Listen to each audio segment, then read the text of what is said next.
بسم اللہ الرحمن الرحیم۔ نماز میں امام کی غلطی پر کیسے لقمہ دیا جاتا ہے؟ لوگوں کو معلوم نہ ہونے کی وجہ سے بہت جلدی سے امام کو غلطی بتا دیتے ہیں، جبکہ جلدی سے غلطی بتانا مقتدی کے لیے مکروہ ہے۔ اسی طرح امام کے لیے بھولی ہوئی جگہ کو بار بار پڑھنا یہ بھی مکروہ ہے۔ یہ بات سمجھنی چاہیے کہ امام اگر اتنی مقدار پڑھنے کے بعد اٹکتے ہیں جس کے بعد رکوع کرنا جائز تھا، تب تو امام کو رکوع کر دینا چاہیے،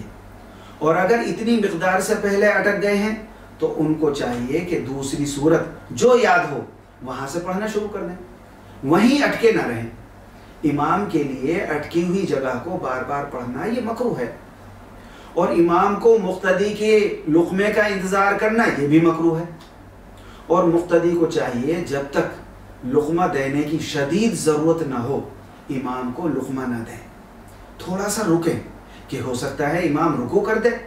یا دوسری صورت پڑھ دیں یا خود ہی اٹکی ہوئی جگہ کو صحیح کر لیں۔